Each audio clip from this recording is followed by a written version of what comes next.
Hello, thank you for joining me on my third video of learning that I am atypical autistic with ADHD and anxiety.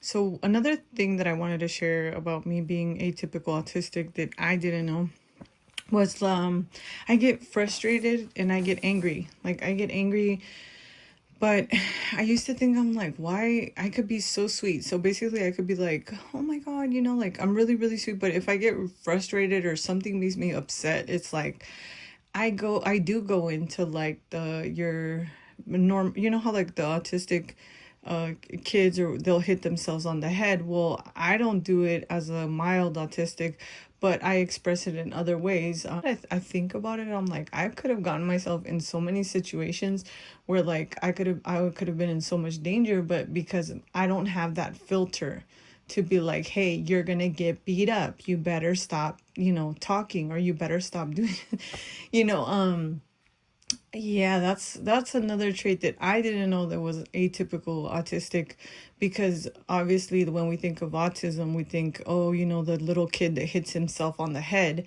But with me as an atypical, I was driving in the hood and this one girl, I don't know, maybe I did cut her off. Maybe I didn't. I don't know if I did, to be honest, till this day. But she catches up to me and she's like, look where you're driving, blah, blah, blah. And I was like, oh, I'm so sorry. Like I could be so sweet. Like I said, I'm like, I'm so sorry. I'm so sorry. But then she kept on like really, really keep on going at it. And she's like, no, she started saying bad words and she's like, let's take it outside and this and that. So then all of a sudden, out of nowhere, like a switch, I'm like, okay, that's it, and then I'm just like, yeah, let's take it outside, like I said, I'm not a fighter, I'm not from the hood, I'm not like things like that, but I don't have a filter. So therefore I was like willing to fight this chick when I'm like, what the hell, like I could have gotten myself beat up, I could have gotten myself like injured and hurt, but I don't have that filter. And I didn't realize that that's also part of the atypical autistic person. And like I said, I can't help also saying the truth, like just it's hard because I don't have a filter like to stop. And also another thing is I could really tick people off by telling them, like, if they tick me off, and then I can say a lot of things that hurt really bad and people just get like very mad. So that's, I don't know, that's part of my experience. And when I shared to AI, they also said, yeah, that is part of atypical autism. Another big thing that I wanted to share, which this part is like really sad, but it's really sad for me personally in my life, because I'm a really smart person, and autistic people I think are very, very smart. We can tap into very portals of geniuses. But the thing is that, like, in my case, I have this thing where it's kind of like a sleeping disorder, and I didn't understand that that was part of autism. Before I explain to you guys about this story, I in no way, shape, or form am trying to diagnose you, or I am trying to tell you, oh, do the same thing that I did. I'm just sharing my story because for years I felt like I needed closure. Like I didn't understand myself, and now that I understand myself, it's just the best thing, because I feel like I could have changed many things in my life if I would have known my diagnosis from the beginning. So anyway, so with this story that I wanted to share is, like, I also had a sleeping disorder. I went to to doctors and stuff. They weren't able to figure me out either. And so for many years, when I was a kid, like I said, I used to watch a lot of TV because I could just stare at the TV for hours and hours. Like I've said in previous videos, as an autistic person, you could actually basically like just go into these portals of like lost time. And maybe for you, it's like 1 minute, but for the outer world, it's, maybe like even half a day. And it's crazy. But that's how I could explain that situation.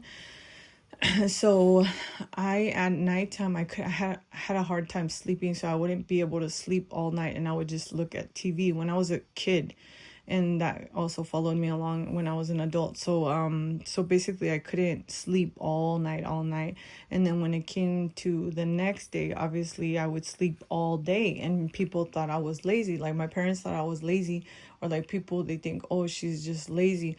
So in all my journey that I've been so desperate to just like find healing, find a way to like fix myself, I found a formula, and it wasn't from the doctor, because the doctors, like I said, this generation needs to like really, I don't know. I think our next doctors are going to be AI, because so far none of the providers, unfortunately, have helped me. I've had to like basically tweak and hack my own self, because it's just, I mean, no matter what I say, I feel sometimes like providers are just like doodling away and just like, okay, yeah, she's, they diagnose me just by one glance.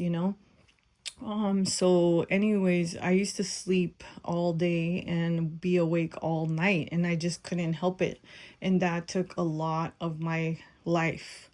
And it's still a challenge, but right, the way that I figured out a formula was, so long story short, because I've taken so many medications, right?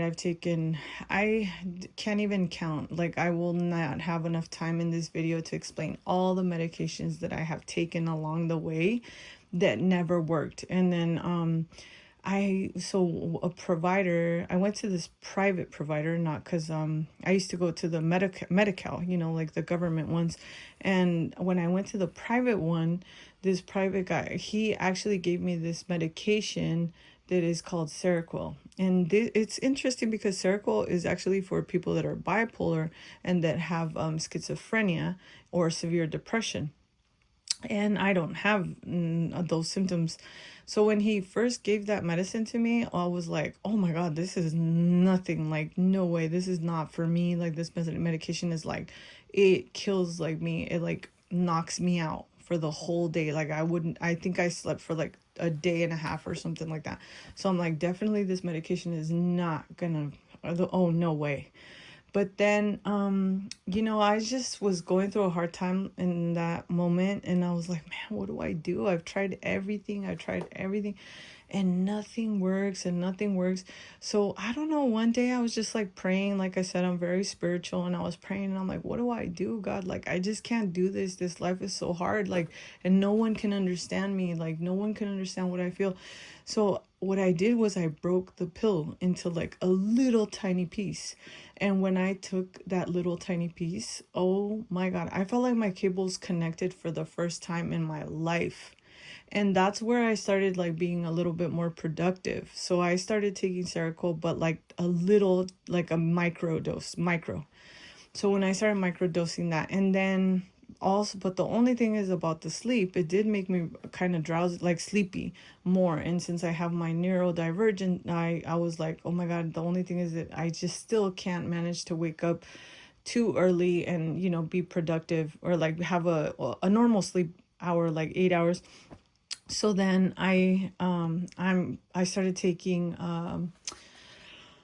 what's called a weight loss pill, which is and like I'm telling you right now, I'm not trying to advise you to do the same thing, but honestly, that's what made it work for me. And I've been years on this like formula basically, and that's what makes me to be able to wake up in the morning and to go to work and to be productive and to have a life. Because if not, I wouldn't be able to have a normal life. Because if you think that the way that I talk right now is bad, it was way worse without my without this microdosing the Seroquel. But that's what I'm currently doing. And honestly, ever since I started with microdosing and then that weight loss pill, with how I figured out my formula, and ever since, I mean, I've been, like I said, I've been way more productive. And I didn't know that also that sleep disorder and all that stuff was part of the atypical autism. I didn't know that.